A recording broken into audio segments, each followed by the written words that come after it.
আসসালামু আলাইকুম। সবাইকে স্বাগত জানাচ্ছি বিডি ভিউজ ইনফোটেইনমেন্টে। আপনাদের সঙ্গে আছি আমি সুরভি দিবা। পারস্য উপসাগরের উত্তপ্ত জলরাশিতে বহু দশক ধরে বিশ্বের সবচেয়ে শক্তিশালী নৌবাহিনী হিসেবে নিজেদের উপস্থিতি দেখিয়ে এসেছে যুক্তরাষ্ট্র।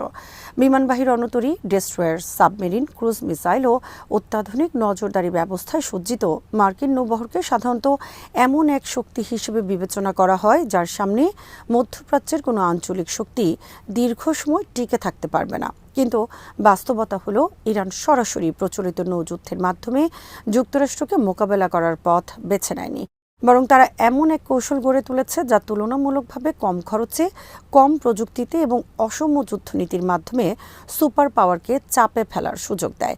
এই কৌশলের সবচেয়ে গুরুত্বপূর্ণ অংশ হলো ইরানের তথাকথিত মশা নৌবহর বা মস্কিউটো ফ্লিট। শত শত ছোট দ্রুতগামী হালকা কিন্তু অত্যন্ত কার্যকর আক্রমণাত্মক স্পিডবোটের সমন্বয়ে গঠিত এক ভয়ঙ্কর নৌক্ষমতা। আরও থাকছে ওয়াহিদ ফারুকীর প্রতিবেদনে।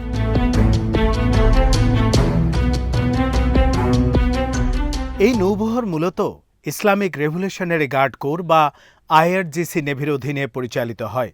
ইরানের দক্ষিণ উপকূল জুড়ে পাহাড়ি গুহা, গোপন ঘাঁটি, ছোট ছোট উপসাগরীয় খাঁড়ি ও ভূগর্ভস্থ টানেলে লুকিয়ে রাখা হয় এসব স্পিডবোট। সংকেত পেলেই তারা ঝাঁকের মতো বেরিয়ে এসে হরমুজ প্রণালীতে অবস্থান নেয়। কখনো বাণিজ্যিক জাহাজকে ভয় দেখানো, কখনো বিদেশি যুদ্ধ জাহাজকে ঘিরে ফেলা, কখনো ড্রোন ও ক্ষেপণাস্ত্র হামলার সঙ্গে সমন্বয় করে বিশৃঙ্খলা তৈরি, সব মিলিয়ে এই মশা নৌবহর ইরানের প্রতিরক্ষা কৌশলের কেন্দ্রবিন্দু হয়ে উঠেছে।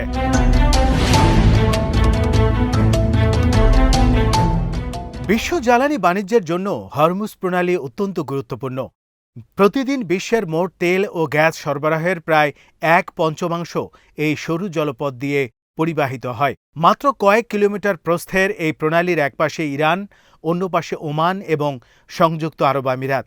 অর্থাৎ ভূগোলগতভাবেই ইরান এমন এক অবস্থানে রয়েছে যেখান থেকে তারা খুব সহজেই জ্বালানি বাজারে চাপ সৃষ্টি করতে পারে। ইরান বহু বছর ধরেই বুঝেছে যে তারা যুক্তরাষ্ট্রের মতো বিশাল বিমানবাহী রণতরী নির্মাণ করতে পারবে না। আধুনিক ধ্বংসকারী জাহাজের সংখ্যাতেও আমেরিকার সঙ্গে প্রতিযোগিতা সম্ভব নয়। তাই তারা এমন এক পদ্ধতি বেছে নিয়েছে যেখানে ছোট, দ্রুত, সস্তা এবং সহজে প্রতিস্থাপনযোগ্য নৌযান দিয়েই বিশাল প্রতিপক্ষকে সমস্যায় ফেলা যায়।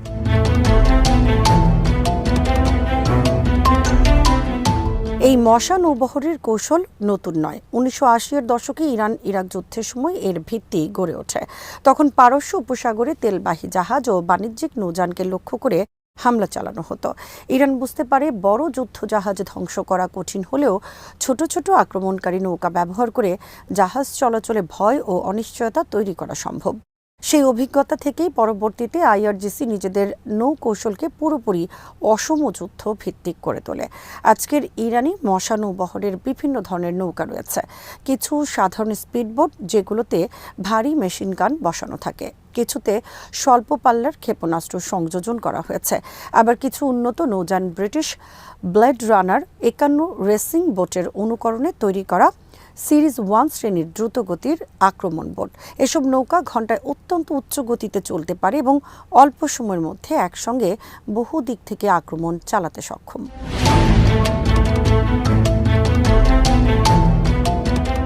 পশ্চিমা সামরিক বিশ্লেষকদের মতে ইরানের কাছে বর্তমানে 500 থেকে 1000-এর বেশি অপারেশনাল সশস্ত্র স্পিডবোট রয়েছে। এর সঙ্গে 1000-এর বেশি ড্রোন বোট বা চালকবিহীন আত্মঘাতী নৌযান। এগুলোর কিছু বিস্ফোরকবাহী কামিকাজে বোট, আবার কিছু ক্ষেপণাস্ত্র বা টর্পেডো বহনে সক্ষম। উপকূল জুড়ে মোতায়েন রয়েছে অ্যান্টিশিপ মিসাইল ব্যাটারি, নজরদারি রাডার এবং ড্রোন ইউনিট। ফলে হরমুজ প্রণালী ইরানের জন্য কেবল একটি জলপথ নয়, এটি একটি বহু স্তরীয় নিরাপত্তা প্রতিরক্ষা বলয়।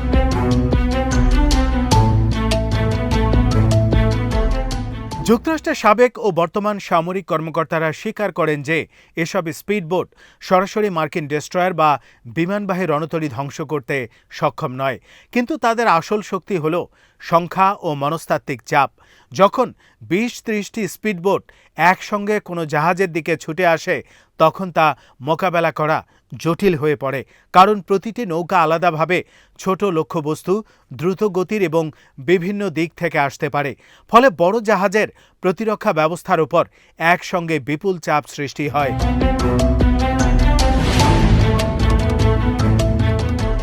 বিশেষজ্ঞরা বলেন, ইরানের লক্ষ্য প্রতিটি জাহাজ ডুবিয়ে দেয়া নয়, বরং তারা এমন এক পরিস্থিতি তৈরি করতে চায় যেখানে জাহাজ মালিক, বিমা কোম্পানি ও আন্তর্জাতিক বাণিজ্য প্রতিষ্ঠানগুলো ভয় পেয়ে যায়।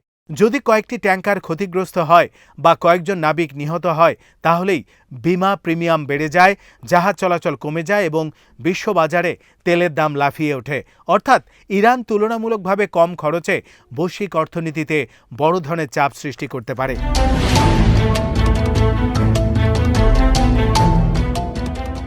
ডোনাল্ড ট্রাম্প সাম্প্রতিক সংঘাতের সময় দাবি করেছিলেন যে ইরানের নৌবাহিনী সমুদ্রের তলদেশে পড়ে আছে এবং মার্কিন বাহিনী তা ধ্বংস করে দিয়েছে। কিন্তু বিশ্লেষকরা বলছেন, ট্রাম্প মূলত ইরানের প্রচলিত নৌবাহিনীর কথা বলছিলেন, যেটি বহু পুরনো ও সীমিত সক্ষমতার। ইরানের নিয়মিত নৌবাহিনীতে এখনও শাহ আমলে কেনা কিছু পুরনো আমেরিকান করভেট, কয়েকটি পরিবর্তিত কার্গো জাহাজ এবং 3টি কিলো ক্লাস রুশ সাবমেরিন রয়েছে, যার মধ্যে কয়েকটি কার্যত অচল। কিন্তু প্রকৃত শক্তি লুকিয়ে আছে আইআরজিসি নেভির হাতে। আইআরজিসি নেভি 2007 সাল থেকে পারস্য উপসাগর ও হরমুজ প্রণালীর সম্পূর্ণ দায়িত্ব পায়। অন্যদিকে প্রচলিত নৌবাহিনীকে ওমান সাগর ও গভীর সমুদ্র অঞ্চলে সীমিত রাখা হয়। এর অর্থ ইরান নিজেই বুঝেছিল যে উপসাগরীয় সংকীর্ণ জলপথে বড় যুদ্ধ জাহাজ নয়, বরং দ্রুত গতির আক্রমণ বোটই বেশি কার্যকর।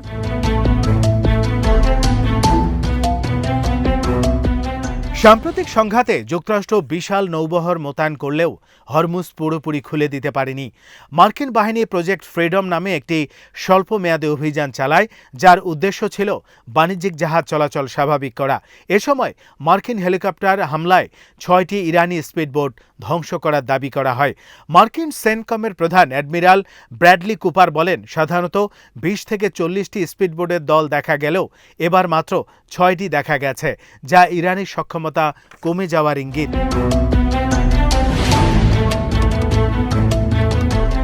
কিন্তু বাস্তবে পরিস্থিতি ভিন্ন বার্তা দেয়, কারণ 6টি বোট ধ্বংস হলেও ইরান এখনও প্রণালীতে প্রভাব বজায় রেখেছে।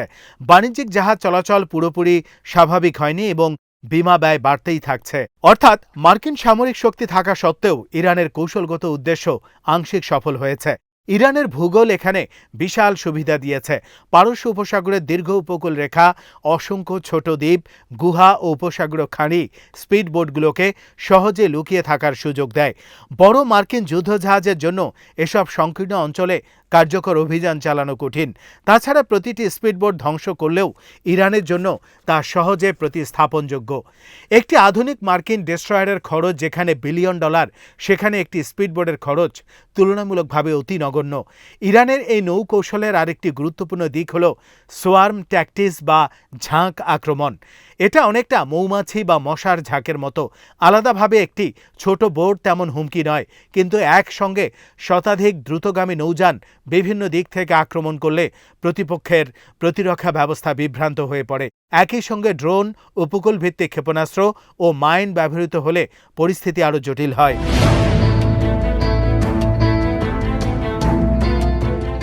বিশ্লেষক জোশুয়া টেলিসের মতে, কোনো জাহাজের দিকে কিছু উড়ে এলে তা ড্রোন হোক বা রকেট, সেটি নাবিকদের জন্য বাস্তব বা তাৎক্ষণিক হুমকি।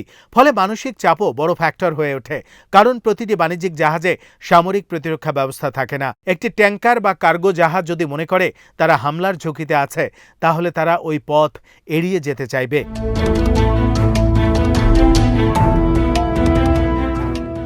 ইরান এই মনস্তাত্ত্বিক দিকটি সবচেয়ে দক্ষতার সঙ্গে ব্যবহার করছে। তারা জানে বিশ্ব অর্থনীতি অত্যন্ত সংবেদনশীল। কয়েকদিনের জন্য যদি হরমুজ প্রণালীতে অনিশ্চয়তা তৈরি হয়, তবে তেলের দাম বেড়ে যায়, বাজারে আতঙ্ক ছড়ায় এবং পশ্চিমা অর্থনীতিতে চাপ সৃষ্টি হয়।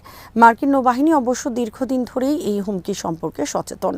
বাহরাইনে অবস্থিত মার্কিন পঞ্চম নৌবহর নিয়মিতভাবে পারস্য উপসাগরে টহল দেয়। অতীতে বহুবার ইরানি স্পিডবোট মার্কিন যুদ্ধজাহাজের খুব কাছাকাছি চলে গিয়ে উত্তেজনা তৈরি করেছে। অনেক সময় এগুলোকে বাজিং বলা হয়, অর্থাৎ ইচ্ছাকৃতভাবে ভয় দেখানো বা উস্কানি দেয়া।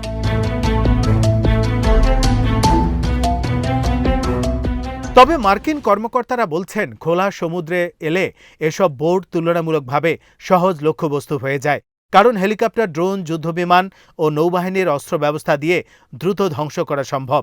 কিন্তু সমস্যা হলো, এগুলো সাধারণত উপকূলের খুব কাছাকাছি থেকে কাজ করে এবং দ্রুত লুকিয়ে পড়ে, ফলে এগুলোকে পুরোপুরি নির্মূল করা প্রায় অসম্ভব। ইরানের আরেকটি শক্তি হলো ধৈর্য। যুক্তরাষ্ট্র হয়তো কয়েক মাস বা কয়েক বছর বিশাল নৌবহর মোতায়েন রাখবে, কিন্তু দীর্ঘমেয়াদে এত ব্যয়বহুল উপস্থিতি ধরে রাখা কঠিন, বিশেষ করে যখন একই সময়ে যুক্তরাষ্ট্রকে এশিয়া প্রশান্ত মহাসাগরীয় অঞ্চল, ইউরোপ এবং অন্যান্য অঞ্চলেও সামরিক উপস্থিতি বজায় রাখতে হয়।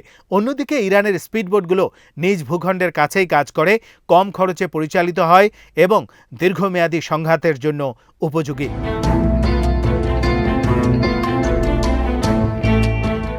মস্কুইটো ফ্লিট বা মশা নৌবহরের কার্যকারিতা শুধু সামরিক শক্তিতে নয়, বরং কৌশলগত অর্থনীতিতেও নিহিত।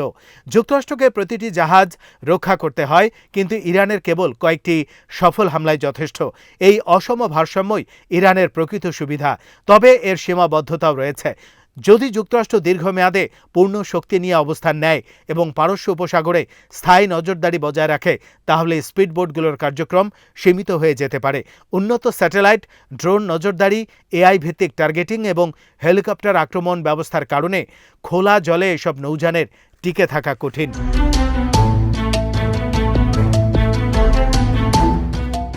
কিন্তু প্রশ্ন হলো, যুক্তরাষ্ট্র কতদিন সেই ব্যয় বহন করতে রাজি থাকবে? আর ইরান ঠিক সেখানেই নিজের সুযোগ খুঁজে নেয়, কারণ তাদের কৌশল সরাসরি বিজয়ের নয়, বরং প্রতিপক্ষকে ক্লান্ত, ব্যয়বহুল ও অনিশ্চিত পরিস্থিতিতে ফেলে দেয়া। সব মিলিয়ে ইরানের মশা নৌবহর আধুনিক অসম যুদ্ধ নীতির এক অনন্য উদাহরণ। এটি প্রমাণ করে যে সামরিক শক্তির মাপকাঠি শুধু প্রযুক্তি বা যুদ্ধজাহাজের আকার নয়, কখনো কখনো ভূগোল, ধৈর্য, মনস্তাত্ত্বিক চাপ এবং কম খরচের কৌশলও সুপার পাওয়ারকে চ্যালেঞ্জ জানাতে পারে।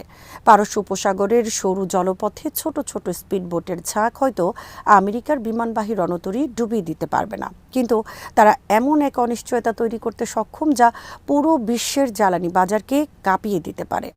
আজ এখানেই শেষ করছি। সমরাস্ত্র প্রতিরক্ষা কূটনীতির নানা তথ্য জানতে চোখ রাখুন বিডি ভিউজ ইনফোটেইনমেন্টে। চ্যানেলটি ভালো লাগলে সাবস্ক্রাইব করুন। আল্লাহ হাফেজ।